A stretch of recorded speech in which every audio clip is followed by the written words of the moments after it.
বলছেন কাবুরা মাকতান ইনদাল্লাহি আন তাকুলু মা লা তাফআলুন। আল্লাহর কাছে সবচাইতে বেশি ক্রোধ উদ্রেককারী এই ব্যাপারটাই যে তোমরা যা বলো তা তোমরা করো না। এটা বড় মারাত্মক ব্যাপার, আল্লাহ এটাকে সহ্য করেন না। সুতরাং মুমিনদেরকে আয়াত থেকে শিক্ষা গ্রহণ করতে হবে, মুনাফিকি ছাড়তে হবে, আনুগত্য করতে হবে। সবটাই আল্লাহর। কার আনুগত্য হবে? আল্লাহ এবং রাসূলের আনুগত্য জীবনের সকল ক্ষেত্রেই করতে হবে। এটাই মুসলমানদের জন্য ঈমানের সবচেয়ে বড় দাবি। তারপরে রব্বুল আলামিন বলেন ইন্নাল্লাহা ইউহিব্বুল্লাযীনা ইউকাতিলুনা ফী সাবিলিহি সাফফান কাআন্নাহুম বুনিয়ানুম মারসুস। আল্লাহ পাক বলছেন আল্লাহ নিশ্চয়ই ভালোবাসেন সেই সব লোকদেরকে যারা কাতার বন্দী হয়ে আল্লাহর রাস্তায় লড়াই করে, সীসা ডালা প্রাচীরের মতো ইস্পাত কঠিন দৃঢ় হয়ে যারা কাতার বন্দী হয়ে সুসংবদ্ধ হয়ে আল্লাহর জন্য যারা লড়াই করে। এখানে বলা হচ্ছে যে লড়াইটা হবে আল্লাহর জন্য। সংগ্রাম হবে কার জন্য? ইউকাতিলুনা ফী সাবিলিহি। লড়াই কিন্তু কখনোই, লড়াইটা কখনই দেশ দখল করা, দেশ দখল করা তা আবার মানুষের তৈরি করা আইন কানুন প্রতিষ্ঠার জন্য দেশ দখল করার সংগ্রাম, মানুষের তৈরি করা মতবাদকে প্রতিষ্ঠা করার সংগ্রাম, এই জাতীয় যত রকমের সংগ্রাম আছে, যত রকমের জিহাদ আছে, এই সমস্ত সংগ্রামকে, লড়াইকে ইসলাম জায়েজ করে না। এগুলি মুসলমানদের জন্য একদম নিষিদ্ধ। মুসলমানরা লড়াই করবে কেবলমাত্র আল্লাহর রাস্তায়, ফি সাবিলিহি, জিহাদ ফি সাবিলিল্লাহ, ওয়া তুজাহিদুনা ফি সাবিলিল্লাহ। লড়াই হবে কার পথে? সবে চিল্লায় বলেন লড়াই কার পথে? লড়াই কি? জিহাদ কি? জিহাদ এই নয় যে আপনি লাঠি ঠেঙ্গা নিয়া তারপরে বাইর হবেন আর হিন্দু খ্রিস্টান যেখানে পাবেন সমানে মারিয়া শেষ করে ফেলাবেন। এর নাম জিহাদ নয়। জিহাদ হচ্ছে আল্লাহর রাস্তায় সংগ্রাম করা, লড়াই করা। সেই লড়াইটা কি? যে কোনো উদ্দেশ্যকে সফল করার জন্য প্রচেষ্টা চালানো, প্রাণান্তকর প্রচেষ্টা চালানো, ওই প্রচেষ্টার নামই হচ্ছে কি? জিহাদ। সুতরাং এই জিহাদটা হবে আল্লাহর রাস্তায়, সংগ্রাম হবে আল্লাহর রাস্তায়। কি উদ্দেশ্যে? দ্বীন প্রতিষ্ঠার উদ্দেশ্যে। কোরআনে কারীমে রব্বুল আলামিন বলেছেন الذين آمنوا يقاتلون في سبيل الله। যারা নাকি ঈমানদার তারা লড়াই করে আমি আল্লাহর রাস্তায়, আমি আল্লাহর পথে তারা লড়াই করে, সংগ্রাম করে আমার দেওয়া জীবন ব্যবস্থা প্রতিষ্ঠার জন্য। والذين كفروا يقاتلون في سبيل الطاغوت। আর যারা নাকি কাফের, ভালো করে শোনেন, আল্লাহ পাক বলছেন যারা নাকি কাফের তারাই লড়াই করে মানুষের তৈরি করা তাগুতের পথে লড়াই করে, অর্থাৎ আল্লাহর দেওয়া রাসূলের দেওয়া বিধানকে বাদ দিয়ে মানুষের তৈরি করা, অন্যের তৈরি করা মতবাদ প্রতিষ্ঠার পিছনে সংগ্রাম করে। এখন আপনি দেখেন এই পৃথিবীতে সমাজতন্ত্র কার তৈরি? মানুষের। আল্লাহর না মানুষের? জোরে বলেন এটা কার তৈরি? আল্লাহর না মানুষের? জাতীয়তাবাদ কার তৈরি? আল্লাহর না মানুষের? পুঁজিবাদ কার তৈরি? আল্লাহ না মানুষের? সমাজতন্ত্র কার তৈরি? আল্লাহ না মানুষের? ধর্মনিরপেক্ষতাবাদ কার তৈরি? আল্লাহ না মানুষের? এই সমস্ত মতবাদকে মানুষের তৈরি করা, এসব মতবাদকে প্রতিষ্ঠিত করার জন্য যারাই সংগ্রাম করে, যারাই লড়াই করে, আল্লাহ পাক বলেছেন ওয়াল্লাযীনা কাফারু ইউকাতিলুনা ফী সাবিলিত তাগুত। এরা হচ্ছে লড়াই করে তাগুতের পথে, শয়তানের পথে। কার পথে গুলি? শয়তানের পথ। জোরে বলেন এই পথগুলি কার? শয়তানের পথ। যারা মুমিন তারা লড়াই করবে আল্লাহর পথে। সুতরাং লড়াই হতে হবে সব সময় আল্লাহর পথে। আর সেই লড়াই বিচ্ছিন্ন ভাবে নয়, কাতার বন্দী হয়ে সুসংহত সাংগঠনিক প্রক্রিয়ায় সুশৃঙ্খল ভাবে সাংগঠনিক ফয়সলা সিদ্ধান্তকে মেনে নিয়ে আমিরের হুকুমকে অনুসরণ করে ঐক্যবদ্ধ ভাবে যদি লড়াই হয়, সে লড়াইয়ে বিজয় আসবে। আল্লাহর পক্ষ থেকে, বিচ্ছিন্ন ভাবে নয়, ঐক্যবদ্ধ ভাবে কাজ করতে হবে। এই আয়াতের মূলনীতির ভিত্তিতে রাসূল পাক সাল্লাল্লাহু আলাইহি ওয়াসাল্লামের নেতৃত্বাধীন এমন এক মহাসামরিক শক্তি গড়ে উঠেছিল যার সামনে তদানীন্তন রোম পারস্য পদানত হয়েছিল। সুবহানাল্লাহ পড়ে। সুতরাং এমন একটি বাহিনী গড়ার জন্য মুমিনদের প্রতি বলা হচ্ছে যে তোমরা হবে সেই ধরনের বাহিনী যারা নাকি লড়বে আল্লাহর রাস্তায়, আল্লাহর পথে লড়াই করবে নিজেদের জান এবং মাল দিয়ে, ঐক্যবদ্ধভাবে। তারপরে আল্লাহ রাব্বুল আলামিন বলছেন, وَإِذْ قَالَ مُوسَى لِقَوْمِهِ يَا قَوْمِ لِمَ تُؤْذُونَنِي وَقَدْ تَعْلَمُونَ أَنِّي رَسُولُ اللَّهِ إِلَيْكُمْ فَلَمَّا زَاغُوا أَزَاغَ اللَّهُ قُلُوبَهُمْ وَاللَّهُ لَا يَهْدِي الْقَوْمَ الْفَاسِقِينَ। স্মরণ করো মুসা আলাইহিস সালামের কথা। এই কথাগুলি আল্লাহ মুসলমানদের স্মরণ করাচ্ছেন। কাদেরকে? মুসলমানদেরকে। মুসা আলাইহিস সালামের কথা স্মরণ করো। তিনি তার কওমদেরকে বললেন, হে কওম, হে আমার জাতি, তোমরা কেন আমাকে উৎপীড়িত করছো, কেন আমাকে কষ্ট দিচ্ছ? ওয়াকাদ তা'লামুনা আন্নী রাসূলুল্লাহি ইলাইকুম, আর একথা তোমরা ভালো করেই জানো যে আমি তোমাদের জন্য রাসূল হয়ে এসেছি আল্লাহর পক্ষ থেকে। বন্ধুগণ, কোরআনে কারীমে একথা বলা হয়েছে, সর্বত্র প্রায় এসেছে, নবীদের উপরে সমকালীন যুগের লোকেরা নবীদেরকে কষ্ট দিয়েছে, মুসিবত দিয়েছে। কারণ কি? নবীদের স্বভাব খারাপ ছিল, তাই নাকি? নাউযুবিল্লাহি মিন যালিক। নবীরা স্বভাব চরিত্রের দিক থেকে সর্বশ্রেষ্ঠ। নবীদের জন্য সমকালীন লোকেরা খেপলো কেন? খেপেছে একটাই কারণ ছিল। নবীদের বিরুদ্ধে খেপার একটি কারণ, তা হচ্ছে নবীরা দুনিয়ার মানুষের সামনে বলেছেন, ইয়া কওমি ইবুদুল্লাহা মা লাকুম মিন ইলাহিন গায়রু। নবীরা দাওয়াত দিয়েছেন, ও আমার কওম, ও আমার জাতি, এক আল্লাহ ছাড়া কারো গোলামি করা যাবে না, কারো আনুগত্য করো না, দাসত্ব করো, গোলামি করো একমাত্র আল্লাহ রাব্বুল আলামিনের। অন্য আয়াতে এসেছে, আল্লাহ পাক বলেছেন, وَلَقَدْ بَعَثْنَا فِي كُلِّ أُمَّةٍ رَسُولًا أَنِ اعْبُدُوا اللَّهَ وَاجْتَنِبُوا الطَّاغُوتَ। আমি এমন কোন জাতি নাই, এমন কোন দল নাই যাদের জন্য নবী প্রেরণ করি নাই। নবীরা গিয়া তাদেরকে বলেছেন, এক আল্লাহর গোলামি করো, আর মানুষের দাসত্ব তাগুতের গোলামি বর্জন করো, আল্লাহর গোলামি করো। এই কথা বলার সঙ্গে সঙ্গে তাগুত খেপে গেছে। কে খেপে গেছে? কে খেপেছে? তাগুত সহ্য করতে পারে নাই।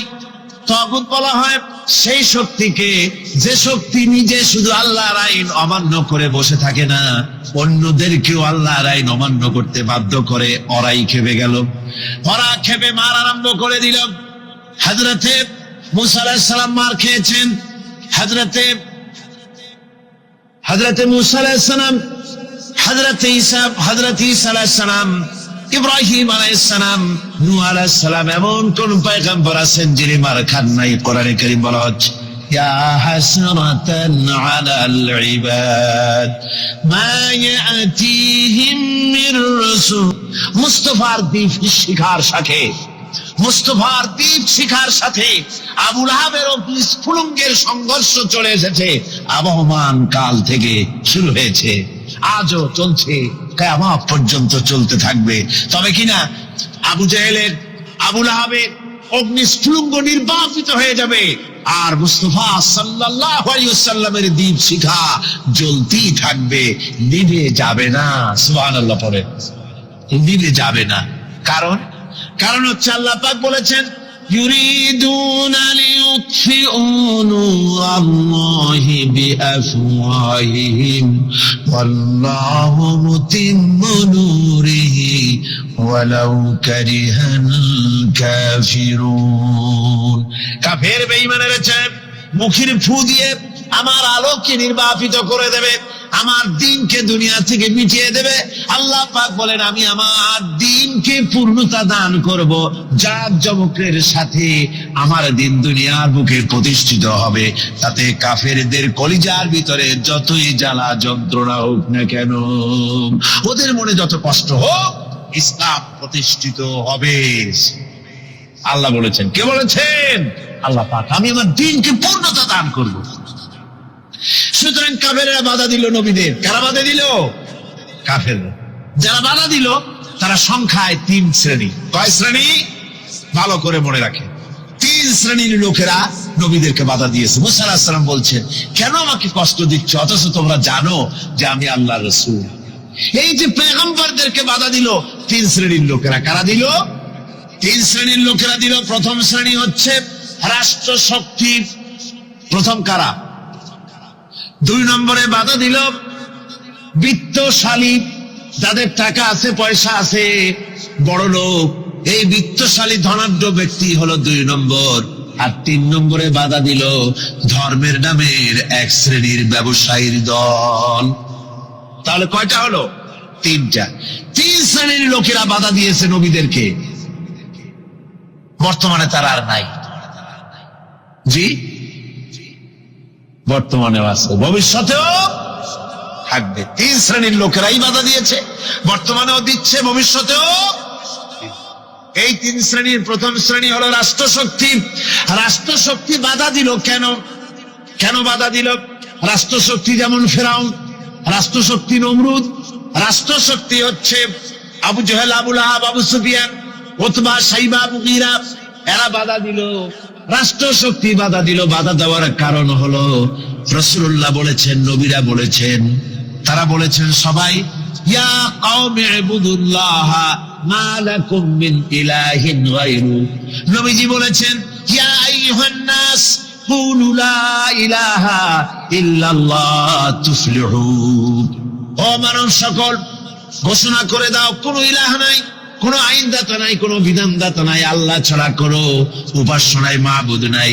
এই কথাগুলি যখন নবীরা বলেছেন, তখন সমকালীন রাষ্ট্রশক্তি বুঝতে পেরেছে আমাদের মাতবাড়ি তো আর চলবে না, মাতবাড়ি শেষ। যদি লা ইলাহা ইল্লাল্লাহ হয় তাহলে তো আমরা থাকি না। কারা থাকে না? রাষ্ট্রশক্তি। কারা থাকে না? কর। আমি আপনাদের কাছে যে মাঝে মধ্যে কথা জিজ্ঞেস করি, আপনারা কি তাতে বেজার হন নাকি? জিজ্ঞেস করি এই জন্যে যাতে আপনাদের কথাগুলি মনে থাকে।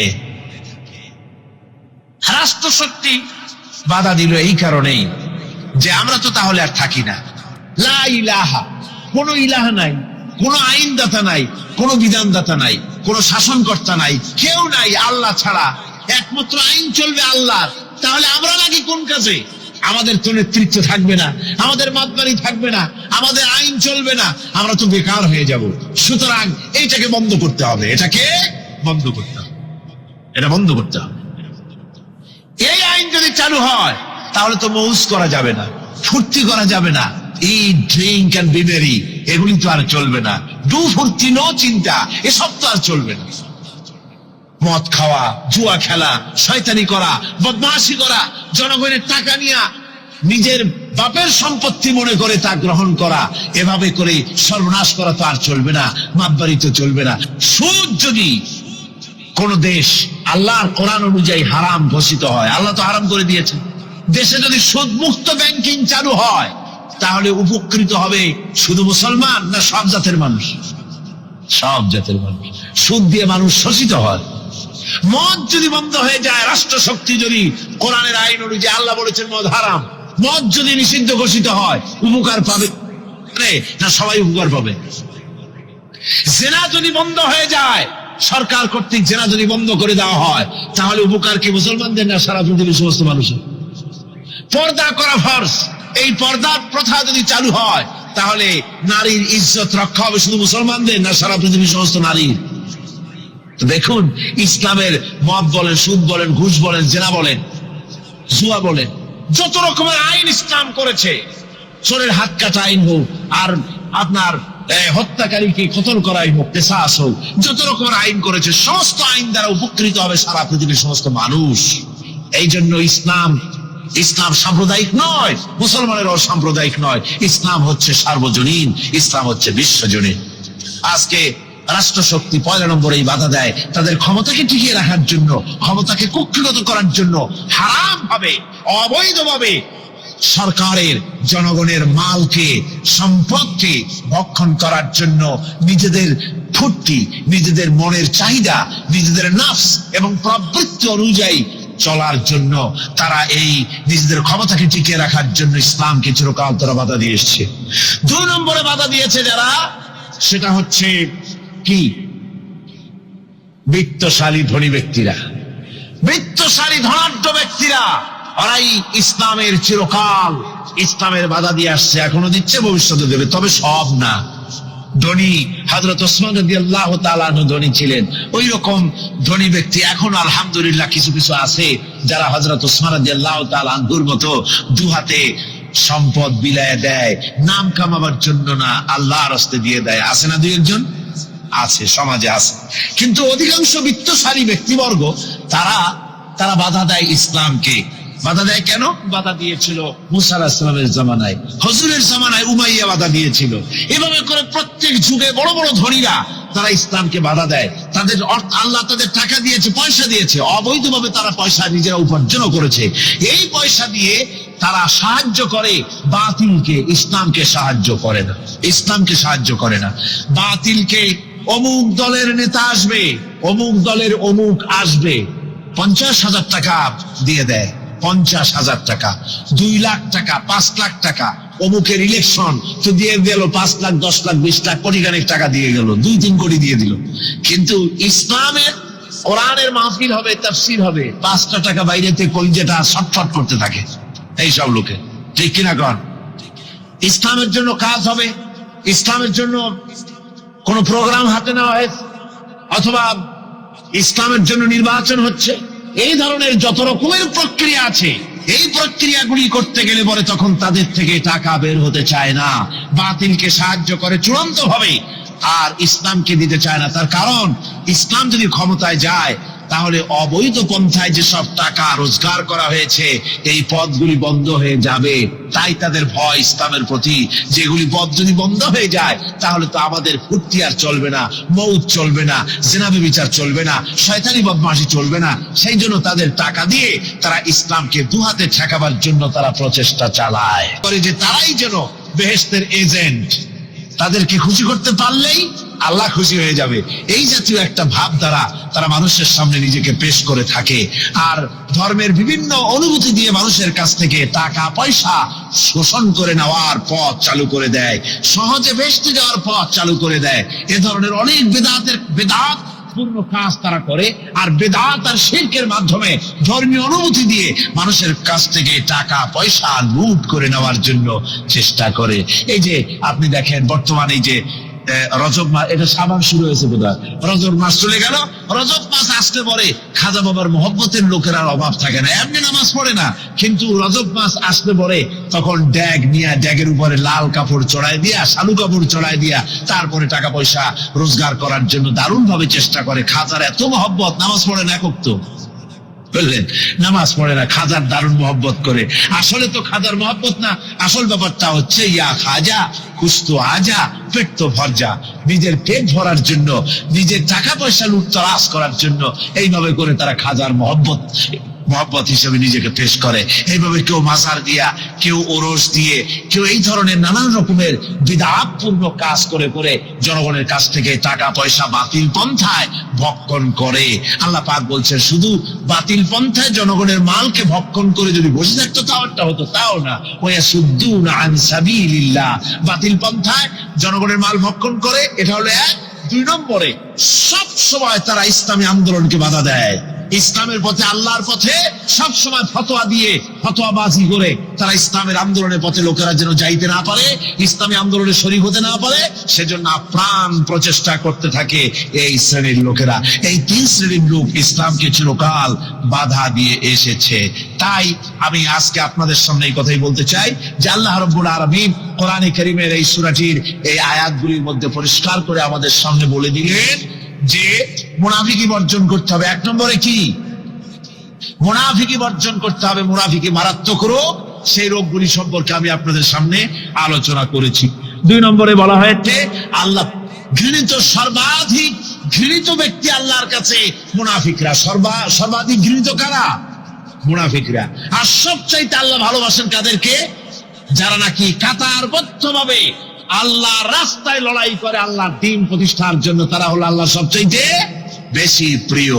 আর 3 নম্বরে আজকের আলোচনায় আসলো যে নবীদেরকে যেভাবে জ্বালা যন্ত্রণা দিয়েছে কাফের বেঈমানেরা, ওই জ্বালা যন্ত্রণার সিলসিলা চলতেছে, চলবে। তবে মনে রেখো, বনী ইসরাঈলেরা যেভাবে মুসা আলাইহিস সালাম, ঈসা আলাইহিস সালামকে বাধা দিয়ে যেভাবে বিপদগ্রস্ত হয়েছে, তোমরা মুসলমানেরা যদি নবীদেরকে ভাবে নির্যাতন করো, তোমাদেরকেও নির্যাতিত হতে হবে। আল্লাহর গজব তোমাদের উপরেও আসবে।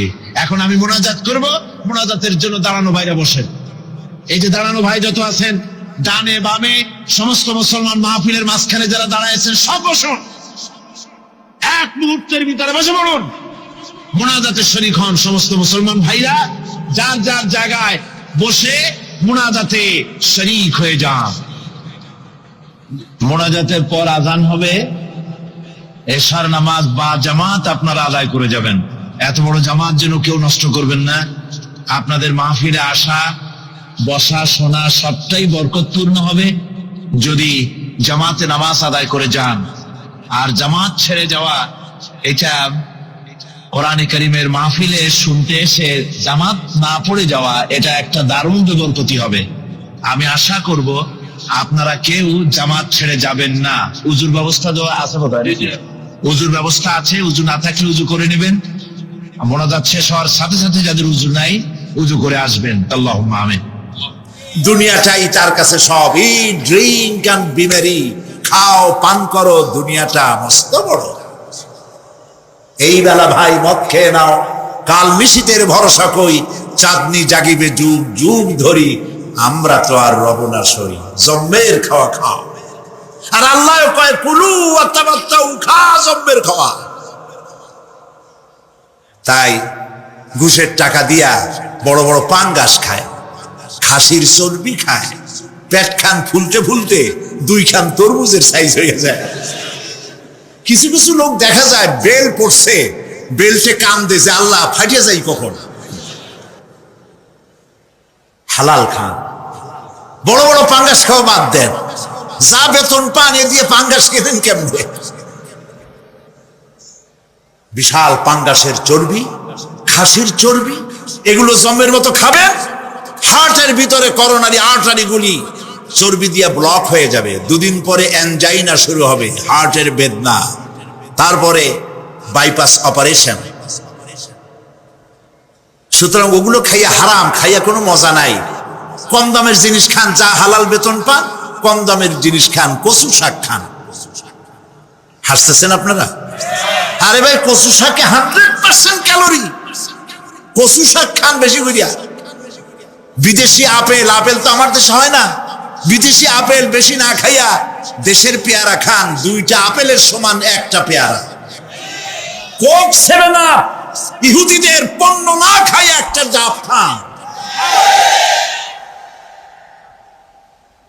আর বড় সাইজের পাঙ্গাস না খাইয়া সেলা, পুটি, মলা, ডলা, কাসকি, আর কি কয় বলে, কি ময়নাটিয়া, মোল্লা, মৌলানা সাহায্য করেন আমাকে, মোল্লা মোল্লা, তারপর লোচ্চা, জি, এগুলো খান। কি হবে? এগুলোর মধ্যে রয়েছে ফসফরাস। খাইলে পরে চোখের দৃষ্টি বাড়তে থাকবে, হার্ট অ্যাটাক করবে না, স্বাস্থ্য ভালো হবে। স্বাস্থ্য ভালো হওয়ার অর্থ পেটটা বিশাল আকারে হওয়া না, পেটটা ছোট হওয়া, সিনাটা চওড়া হওয়া, এইটার নাম স্বাস্থ্য ভালো। সেই জন্য আল্লাহ রাব্বুল আলামিন এই পৃথিবীতে মানুষগুলিকে সুন্দর করে সৃষ্টি করে তার খাওয়া, চলা ফেরা, ওঠা বসা সবকিছুকে একটি নিয়মতান্ত্রিক পদ্ধতিতে পরিচালিত করেছেন। এটা বুঝলে পরে কল্যাণ, না বুঝলে অকল্যাণ। তো আমি বলতেছিলাম, আমি পয়েন্ট ভুলে যাইনি। পাহাড়ের উপর দিয়ে পাঙ্গাস মাছ পর্যন্ত আসছি। আসল বক্তব্য ছিল পাহাড়, আসল বক্তব্য ছিল কি? পাহাড়। প্লেনে ওড়ার সময় দেখেছি রাশিয়ার উপর থেকে যখন উড়ে যায়, টার্কি, ইটালি, আফ্রিকা দেশ সময়ের উপর দিয়ে যখন উড়ে যায়, তখন দেখতে পাই নিচে পাহাড়ের মাথাগুলি সাদা ধপধপ করছে। প্রথমে তো বুঝি নাই যেগুলি কি, পরে জিজ্ঞেস করে জেনেছি। যখন প্রথম বিদেশে গেছি তখন বুঝিনি, তারপরে বুঝতে পারলাম এ হলো আল্লাহ পাকের সেই কথা যে পাহাড়ের উপরে আমি পানি জমায় রাখি। এই জমাকৃত পানি সূর্যের তাপে গলাইয়া পাহাড় থেকে পাদদেশে নামাইয়া ফসল উৎপাদিত করি, যেখানে বৃষ্টি সম্ভব নয়। মানে বৃষ্টি যেখানে যাওয়ার প্রয়োজন নাই, সম্ভব নয় তা না, আল্লাহর কাছে অসম্ভব বলে কিছু নাই। কিন্তু কোথাও আল্লাহ পাক বৃষ্টি দিয়ে দেন, কোথাও সাগরের পানি, কোথাও খালের পানি, কোথাও নদীর পানি, কোথাও পাহাড়ের পানি দিয়ে এভাবে ব্যবস্থা করে দেন। এনভায়রনমেন্ট এগুলি নষ্ট করে ফেলছে।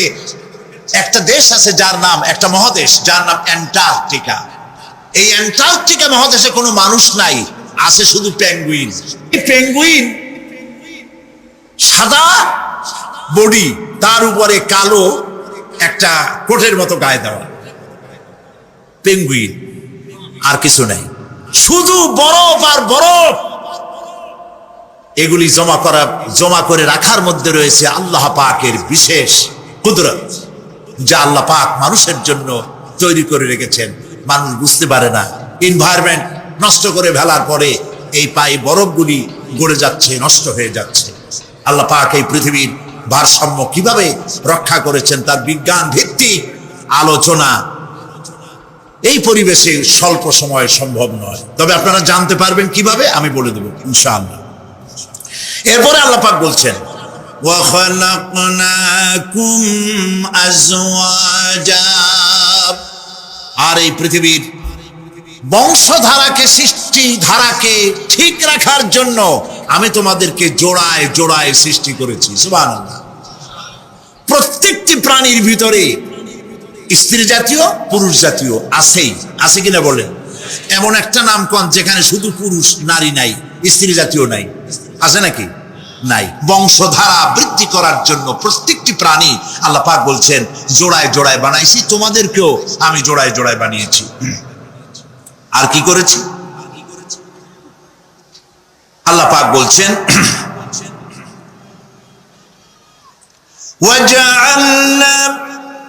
وَجَعَلْنَا نَوْمَكُمْ سُبَاتًا। একদিকে তো জোড়ায় জোড়ায় বানালাম পুরুষ এবং স্ত্রী। এই পুরুষ আর স্ত্রী সৃষ্টি করার ভিতরে রয়েছে আল্লাহ পাকের নিদর্শন। কার নিদর্শন বলুন?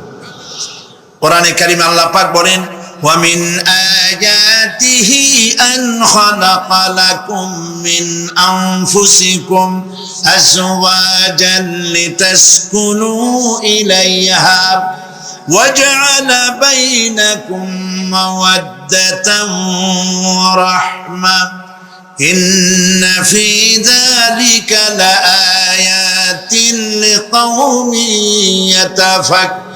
يَتَفَكَّرُونَ।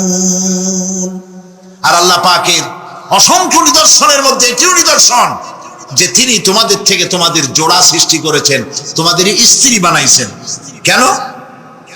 লিতাসকুনু ইলাইহা, যাতে করে তুমি তার কাছ থেকে তোমার মনের প্রশান্তি, সেও এবং তুমিও উভয়ের কাছে মনের প্রশান্তি খুঁজে পাও। ওয়া জাআলা বাইনাকুম মাওয়াদ্দা, আর আল্লাহ পাক তোমাদের মধ্যে সৃষ্টি করেছেন ভালোবাসা। ওয়া রাহমা, আর পরবর্তী সময় সৃষ্টি করেছেন দয়া এবং করুণা। লিতাসকুনু ইলাইহা বলতে বোঝানো হয়েছে যে এই ব্যবস্থা আপনি আপনি হয়নি, এটি একটি উদ্দেশ্যকে লক্ষ্য করে হয়েছে। একে অপরের নিকটে যেন শান্তি পায়, প্রশান্তি পায়, একজন আরেকজনের কাছে পূর্ণ মাত্রায় তাই মিলিত হওয়ার জন্য নির্জন পরিবেশের আশ্রয় নেয়। আর এভাবে করি আল্লাহ পাক মানব বংশের এই ধারাকে অব্যাহত রেখেছেন। সুবহানাল্লাহ। ওয়া জাআলা বাইনাকুম মাওয়াদ্দা, আর তোমাদের মধ্যে আল্লাহ পাক ভালোবাসা সৃষ্টি করেছেন। এই কথা বলার এর ব্যাখ্যা কি? ভালোবাসা সৃষ্টি করেছেন এর ব্যাখ্যা এরকম হতে পারে কয়েক রকম। আমি যেটা জেনেছি সেটি হচ্ছে এরকম, ভালোবাসার সৃষ্টি হওয়ার তো কথা ছিল না। এক পর্যায়ে ভালোবাসা থাকবে কোন একটি বিশেষ সময়, বাকি সব সময় ঝগড়া হবে, এটাই হওয়া স্বাভাবিক ছিল। ধরুন মেয়ের বাড়ি চট্টগ্রাম, ছেলের বাড়ি বরিশাল। মেয়ে শুটকি খেতে খুব পছন্দ করে, ছেলের গন্ধও সহ্য করতে পারে না। ছেলে বলে খড়ে জাত দে, আর মেয়ে বলে খড়ে জাত দে, আর ছেলে বলে যে কমে যাও। মানে একজন আর একজনের ভাষার সাথে মিল নাই, কথা ঠিক কিনা বলেন? ভাষার সাথে মিল নাই, রুচির সাথে মিল নাই। একজনের টক পছন্দ করে আর একজনের টক সহ্য করতে পারে না, আর একজনের শুটকি খায় আর একজনের শুটকি পছন্দ করে না। কাজে রুচি আর অভ্যাস ইত্যাদি দিয়ে সারাদিন স্বামী স্ত্রীর মধ্যে ঝগড়া হওয়া স্বাভাবিক ছিল, ঠিক না? আল্লাহ পাক বলেন সেখানে আমি এই স্বামী স্ত্রী যখন হয়ে যায় তখন দুজনের মধ্যে আমি ভালোবাসার সৃষ্টি করে দেই। আর সে ভালোবাসা এমন পর্যায়ে চলে যায়, স্ত্রী তার স্বামীর জন্য জীবন দিতে চায়, স্বামী তার স্ত্রীর জন্য জীবনের সবকিছু উজাড় করে দিতে চায়। ওয়াজআলা বাইনাকুম মাওয়াদ্দা, এরপরে সৃষ্টি করি রাহমাত। ওই ভালোবাসা ছিল যৌবন কেন্দ্রিক, বিশেষ এক উদ্দেশ্যকে সামনে রেখে। কিন্তু যখন যৌবনে ভাটি লাগলো তখন ওই উদ্দেশ্য আর থাকলো না। তখন আল্লাহ পাক বলেন এই সময় তো দুজনের মধ্যে রাগারাগি খেসাখেসি ইত্যাদি হয়, স্বাভাবিক ছিল, কিন্তু তা হইল না। আমি রহমত দিলাম, করুণা দিলাম, এখন বুড়ারে সারে বাঁচে না, আর বুড়াও বুড়িরই সারা বাঁচে না। তাও আমরা সুবহানাল্লাহ কব না? এইসব কথা শুনিয়া সুবহানাল্লাহ যদি বলানো লাগে কইয়া কইয়া, তাহলে তো বড় সমস্যার কথা। শুনলেন কি আর বুঝলেন না কি? প্রিয় ভাই সব, আমি বুঝতে পারছি আপনারা বলেন ঠিকই, তবে শুনতে শুনতে মোহমুগ্ধ হয়ে বলার সময় পান না। জি আলহামদুলিল্লাহ, বলি আলহামদুলিল্লাহ। তো আল্লাহ রাব্বুল আলামিন পরস্পরের মধ্যেই ভালোবাসা সৃষ্টি করলেন।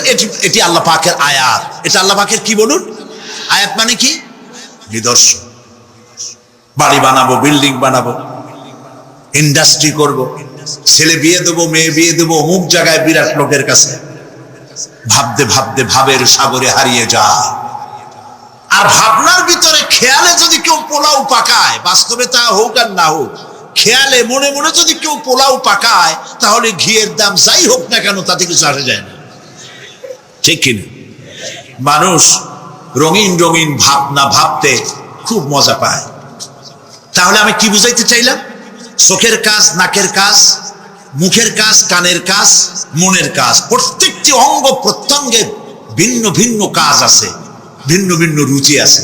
কিন্তু একটি ব্যাপারে হাত, পা, চোখ, নাক, মস্তিষ্ক সব এক ব্যাপারে তারা ঐক্যমত পোষণ করেছে। এ ব্যাপারে কোনো ইখতিলাফ তাদের মধ্যে নাই, সেটা হলো ঘুম। সেটার নাম কি? ঘুম। ঘুমাইতে চায়, হাতের শরীরের সমস্ত অঙ্গ প্রত্যঙ্গ ঘুমের কোলে নিবেদিত হয়ে যেতে চায়। ঘুম না আসলে হাত আর চলে না, মাথায় আর ভাবতে ইচ্ছা করে না, পাও আর চলতে চায় না, হার্টবিট বেড়ে যায়, আর ঘুমালে পরে সব শান্ত হয়ে যায়। সুবহানাল্লাহ কব না?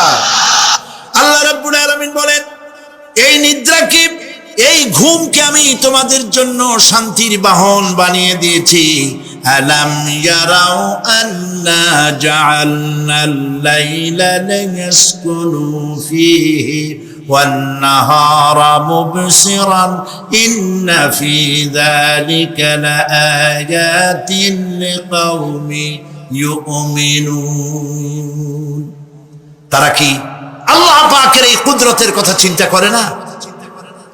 যে আমি রাতের আধার দিয়ে ধরনীর বুক ছেয়ে দেই, দিনের উজ্জ্বলতা, কোলাহল, গাড়ির আওয়াজ, ভ্যাঁ ভোঁ আওয়াজ হচ্ছে, কলকারখানার আওয়াজ হচ্ছে, সূর্যের বিরাট তাপ, ঘুম আসে না। সারাদিন কাজ করার পর শরীরের আরাম দেওয়ার জন্যে রাতের একটি কালো চাদর পৃথিবীর উপরে আমি বিছায় দেই। কত অক্সিজেন কত কিছু খায়, তারপরেও ঘুম আসে না। এই ঘুম যার আসে না, বিরাট নিয়ামত থেকে বঞ্চিত। ঘুম একটি নিয়ামত। আলহামদুলিল্লাহ বলি, আলহামদুলিল্লাহ বলি, বিশাল নিয়ামত ঘুম। আল্লাহ যে সমস্ত নিয়ামত আমাদের জন্ম থেকে শুরু করে এ পর্যন্ত বডির মধ্যে দিছেন, মৃত্যুর আগে আল্লাহ যেন একটিও কেড়ে না নেন, বলি আমিন। আল্লাহ রাব্বুল আলামিনের পরে বলেন, وَجَعَلْنَا اللَّيْلَ لِبَاسًا وَجَعَلْنَا النَّهَارَ مَعَاشًا। আর রাতকে করেছি আচ্ছাদন, আবরণ, দিনকে রুজি কামাবার জন্য ব্যবস্থা করে দিয়েছি। দিনের বেলা রুজি কামাবেন, দিনের বেলায় ঘুমায় থাকবেন না। বহুত মানুষ আছে সকালবেলায় ঘুম দিল, 12টা-1টা বাজে গেল। উর্দুতে ছোটবেলায় পড়েছিলাম, জিসনে সোয়া উসনে খোয়া, যে ঘুমাইলো সব সর্বনাশ করলো। অসময় ঘুমানো, অসময় ঘুমানো সর্বনাশ হয়ে যাবে সব। এই জন্য আল্লাহ পাক বলেছেন, দিনটারে বানাইছি রুজি কামাবার জন্য। রুজি কামাও, রুজি কামানো এটা একটা ইবাদত। রুজি কামানো কি? হালাল রুজি কামাবেন, ইবাদত। আপনি যে আপনার স্ত্রীকে একটা ব্লাউজ কিনে দেন, কাপড় চোপড়, প্রয়োজনীয় কসমেটিক্স কিনে দেন, আপনি যে বাজার ঘাট করেন, সব হালাল পয়সা যদি হয়, সাদকা দেওয়ার মতো সমান সওয়াব হবে। রুজি কামাইতে হবে, এটা আল্লাহ পাকের হুকুম, রুজি কামাও। ফাইদা কুদিয়াতিস সালাত ফান্তাশিরু ফিল আরদ ওয়াবতাগু মিন ফাদলিল্লাহ। সুবহানাল্লাহ বলেন। নামাজ যখন শেষ হয়ে গেল, ফাইদা কুদিয়াতিস সালাত, নামাজ যখন শেষ হয়ে গেল, ফান্তাশিরু ফিল আরদ, তখন জমিনে ছড়িয়ে পড়ো আর আমার অনুগ্রহ, রিস্ক অনুসন্ধান করো। সুবহানাল্লাহ। প্রিয় ভাই সব, হযরত ওমর ফারুক রাদিয়াল্লাহু তাআলা আনহু, তিনি একবার মসজিদে নববীর মধ্যে দেখলেন ফজরের সময়, জোহরের সময় তিনি দেখলেন, ফজরে যাদের দেখলাম এক জায়গায় বসা 5-7টা লোক, জোহরে তো তাদেরই দেখতেছি। আসরের সময় দেখলেন ওইখানে বসা, মাগরিবেও দেখলেন, এশায়ও দেখলেন। এশার নামাজের পর তিনি প্রশ্ন করলেন, তোমরা কারা? বলল যে আমরা হলাম দূরের থেকে আসছি, মসজিদে নববী শ্রেষ্ঠ মসজিদ, এখানে বসে বসে আল্লাহর জিকির আজগার করি। তা আল্লাহর জিকির আজগার করো, নামাজ পড়ো, খাও কি? কাজে কিছু লোক আছে, ওরা মেহেরবানি করে রান্না করে আনিয়া আমাদের খাওয়াইয়া যায়। হযরত ওমর ফারুক রাদিয়াল্লাহু তাআলা আনহু বললেন, তাহলে ওই ব্যক্তি জেল খেটেছে হক কথা বলতে গিয়ে। বাপের বেটা হও, নিজের দেশে কথা কও। বাংলাদেশে এসে তারপরে জনগণের টাকা লুটপাট করার কাউকে অধিকার দেওয়া হবে না। আমার বন্ধুগণ, আল্লাহর ওলি যারা, তারা এভাবে করে জনগণের খেদমত করেছেন, কথা বলেছেন। সুতরাং শুধু জিকির আজগার করলেই হবে না, হক কথা বলতে হবে স্পষ্ট করে। এটাই হলো ইবাদতের হক আদায় হবে যদি সত্যিকারের হক কথা বলা যায়। অসাধারণ ব্যক্তিরা ময়দানে কথা বলবেন, হক কথা বলবেন, অন্যায়ের বিরুদ্ধে সোচ্চার হবেন। আর সাধারণ জনগণ কথা ও কাজের মিল করবেন, নামাজ, রোজা, হজ, যাকাত করবেন যার কথা মতো, রাজনীতি, অর্থনীতি, সমাজনীতি করবে সেই আল্লাহর কথা মতো। তাহলেই সত্যিকারের মুসলমান হওয়া যাবে। কথা বুঝে আসছে কিনা ভাই? কথা বুঝে আসছে কিনা? একটু জোরে সরে জিকির করেন, লা ইলাহা ইল্লাল্লাহ, লা ইলাহা, লা ইলাহা ইল্লাল্লাহ। আরো জোরে,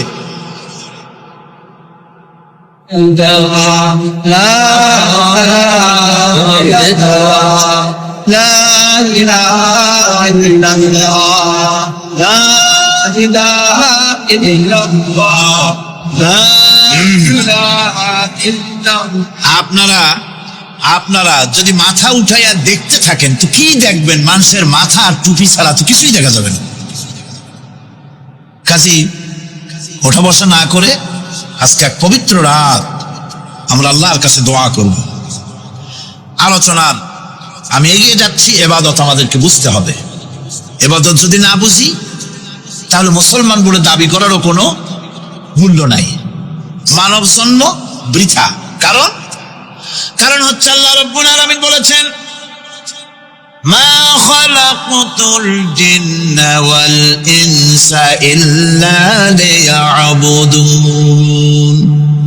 মানুষ আর জিন জাতিকে আমি সৃষ্টি করেছি আমার গোলামির জন্য। কার গোলামি? ওই গোলামির পূর্ণাঙ্গ নমুনা যদি জানতে চাই, পূর্ণাঙ্গ নমুনা দৃষ্টান্ত লাগবে। কাকে অনুসরণ করব? পূর্ণাঙ্গ ইবাদতের আল্লাহর গোলামির পূর্ণাঙ্গ নমুনার জন্য কোরআনে কারিমে দৃষ্টান্ত সেট করা হয়েছে। হযরত ইব্রাহিম আলাইহিস সালামের আল্লাহ পাক বলেন, ইয ক্বালা লাহু রাব্বুহু আসলিম ক্বালা আসলামতু লিরাব্বিল আলামিন।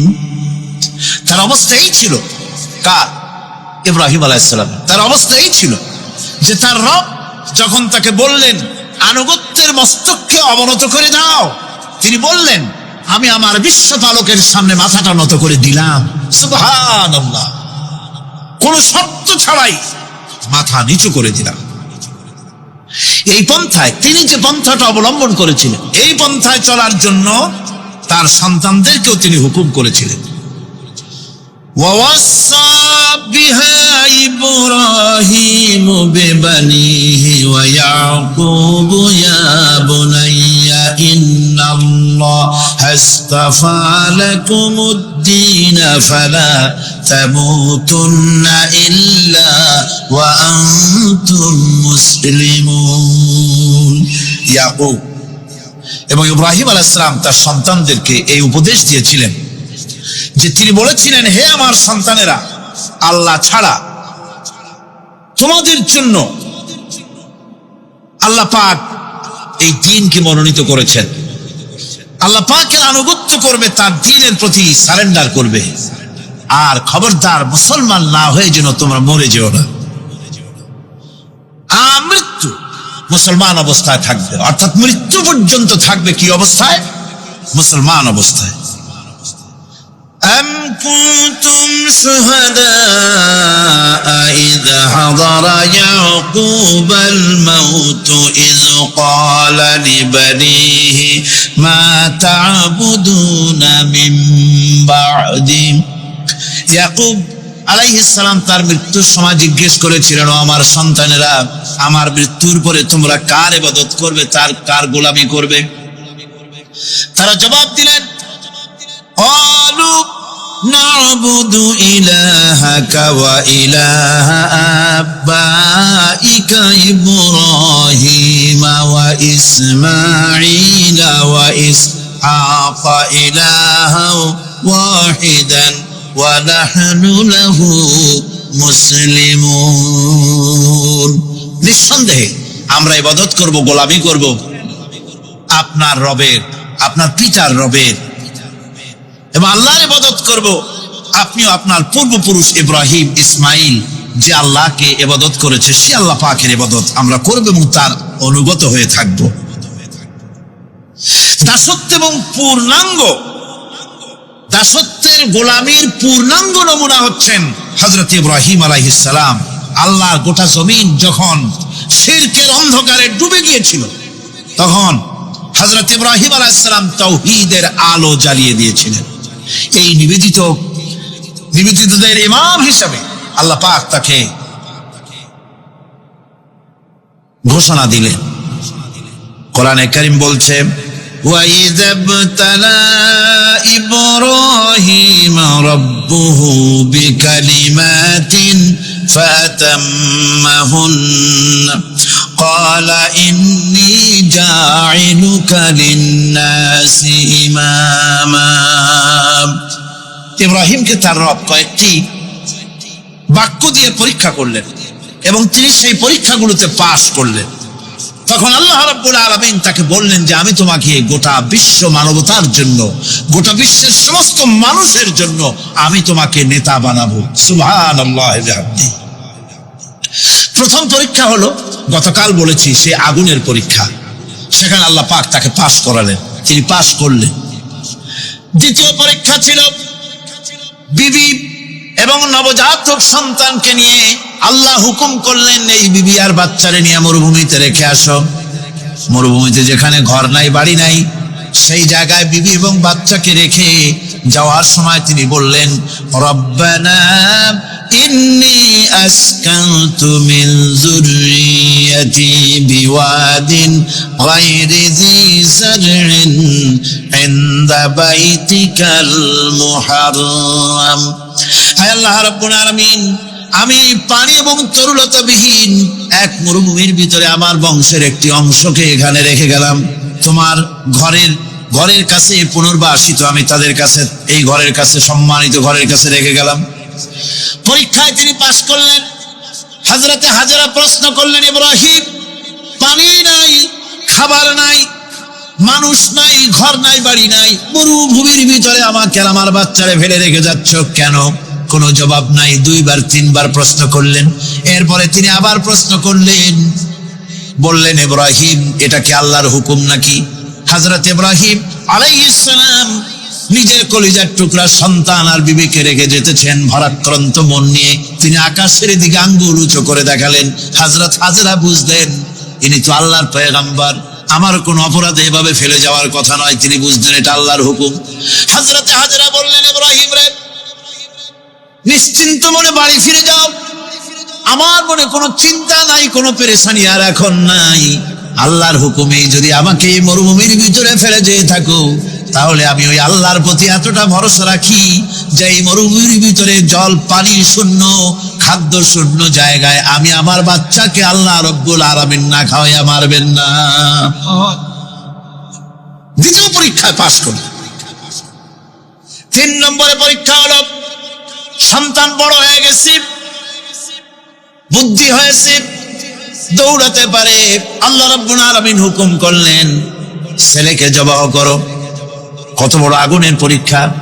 কোরআন শরীফ বলছে, হযরত ইব্রাহিম আলাইহিস সালাম নিজের ছেলেকে ডেকে নিয়ে বললেন, ইয়া বুনাইয়া ইন্নী আরা ফিল মানামি আন্নী আযবাহুক ফানজুর মাযা তারা। হে আমার কলিজার টুকরা সন্তান, আমি স্বপ্নে দেখেছি যেন আমি তোমাকে জবাহ করতেছি। তোমার রায় কি, তোমার মত কি, আমারে শোনাও। ছেলে পয়গম্বর, ছেলে তার জবাবে বললেন, ইয়া আবাতি ফাআল মা তু'মার সাতাজিদুনি ইনশা আল্লাহু বিনাস সাবিরিন। হে আমার আব্বাজান, আপনি যে ব্যাপারে স্বপ্নের ভিতরে আদিষ্ট হয়েছেন, আপনি তা কার্যকরী করুন। আমাকে এতটুকু অধৈর্যের মধ্যে পাবেন না, আমাকে ধৈর্যশীলদের মধ্যে পাবেন। আমারে আপনি আল্লাহর হুকুম পালন করেন। আল্লাহ পাক শোনাচ্ছেন, ফালাম্মা আসলামা ওয়া তাল্লাহু লিল জাবিন। পিতা পুত্র দুজনই রাজি হয়ে গেল। পিতা তার ছেলেকে কাঁধ করে গলার উপরে ছুরি ধরেছেন। আল্লাহ রাব্বুল আলামিন ইসমাইল জবাহ হোক, এটা আল্লাহ চান নাই, আল্লাহ চেয়েছেন পরীক্ষা করতে। পরীক্ষায় ইব্রাহিম পাশ হয়ে গেলেন। আল্লাহ পাক বলছেন, ওয়ানাদাইনাহু আইয়া ইব্রাহিম ক্বাদ সাদ্দাকতার রুইয়া ইন্না কাযালিকা নাজজিল মুহসিনিন। আমি ইব্রাহিমকে ডেকে বললাম, ইব্রাহিম, তুমি তোমার স্বপ্নকে বাস্তবে রূপ দিয়েছো, আর এভাবেই করি আমি মুহসিনিনদেরকে পুরস্কৃত করে থাকি। আল্লাহ পাক খুশি হলেন। আল্লাহ পাক বললেন, ইন্না হাযা লাবালাউল মুবিন। নিঃসন্দেহে এটি একটি বিরাট পরীক্ষা ছিল, ঠিক কিনা গো? আল্লাহ নিজে বলছেন এটা একটি বিরাট পরীক্ষা, আজিম ইমতিহান। সে ইমতিহানে তিনি পাশ করলেন। পরীক্ষায় উত্তীর্ণ হওয়ার জন্য রব্বুল আলামিন পুরস্কার দিয়া দিলেন। আল্লাহ পাক বললেন, সালামুন আলা ইব্রাহিম। পড়েন সবাই, সালামুন আলা ইব্রাহিম। ইব্রাহিমের প্রতি আল্লাহ পাক বললেন, ইব্রাহিমের প্রতি সালাম রইল। সুবহানাল্লাহি ওয়া বিহামদিহি। ইবাদত এর আনুগত্যের এই উৎকৃষ্ট দৃষ্টান্ত স্থাপনের পর আল্লাহ পাক তার গোটা বিশ্বের মুসলমানদেরকে কিয়ামত পর্যন্ত ইব্রাহিম আলাইহিস সালামকে জাতির পিতা বানায় দিলেন। সুবহানাল্লাহ, কইতে ইচ্ছা করে না? এই রকমের পরীক্ষা কোন পিতারা দিতে পারছে নাকি? গোটা বিশ্বের সমস্ত মানব মণ্ডলীর জন্য আল্লাহ পাক ইব্রাহিম আলাইহিস সালামকে কিয়ামত পর্যন্ত জাতির পিতা হিসাবে ঘোষণা করেছেন। সুবহানাল্লাহ। মিল্লাতা আবিকুম ইব্রাহিম ওয়া সাম্মাকুমুল মুসলিমিন। তোমরা তোমাদের পিতা ইব্রাহিমের মিল্লাতের উপর প্রতিষ্ঠিত হও। আল্লাহ পাক বলছেন তোমাদের পিতা ইব্রাহিমের মিল্লাতের উপরে প্রতিষ্ঠিত হও, আর আল্লাহই তোমাদের নাম রেখেছে মুসলমান। তোমরা হচ্ছে মুসলমান। আমাদের পরিচয়, ওই যে পরিচয়ের কথা আগে হয়ে গেছে, আমাদের পরিচয় আমরা মুসলমান। আমাদের পরিচয় কি? মুসলমান। এটা প্রথম পরিচয়। ইবাদতের পূর্ণাঙ্গ মাপকাঠি হিসেবে আল্লাহ পাক হযরত ইব্রাহিম আলাইহিস সালামকে দুনিয়াবাসীর সামনে পেশ করেছেন। কোরআন বলছে ইহুদি এবং খ্রিস্টানেরা মুসলমানদেরকে বিভ্রান্ত করতে চায়। তারা বলে ওয়াকালু কুনু হুদান আও নাসারা তাহতাদু কুল বাল মিল্লাতা ইব্রাহিম হানিফা ওয়া মা কানা মিনাল মুশরিকিন। ইহুদিরা বলে ইহুদি হও, তবেই তোমরা সঠিক পথ পাবা।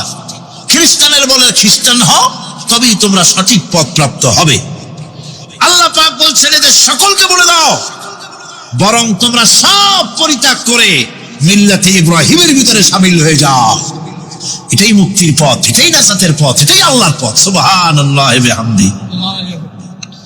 এমনকি রাসূল কারীম সাল্লাল্লাহু আলাইহি ওয়াসাল্লামকে আল্লাহ পাক বলেছেন আনিত্তাবি' মিল্লাতা ইব্রাহিম হানিফা, চারদিক থেকে মুখ ফিরিয়ে এনে মিল্লাতে ইব্রাহিমের ভিতরে শামিল হয়ে যাও, তারই অনুসরণ করো। রাসূল কারীম সাল্লাল্লাহু আলাইহি ওয়াসাল্লাম ইবাদত বা আনুগত্যের সর্বোৎকৃষ্ট নমুনা হওয়ার কারণে ইব্রাহিম আলাইহিস সালাম সম্পর্কে হুজুর বলেছেন ইন্না ইব্রাহিমা খায়রুল বারিয়া, রাওয়াহু মুসলিম। রাসূল সাল্লাল্লাহু আলাইহি ওয়াসাল্লাম বলেছেন ইব্রাহিম হচ্ছেন জগতের সর্বোত্তম ব্যক্তি।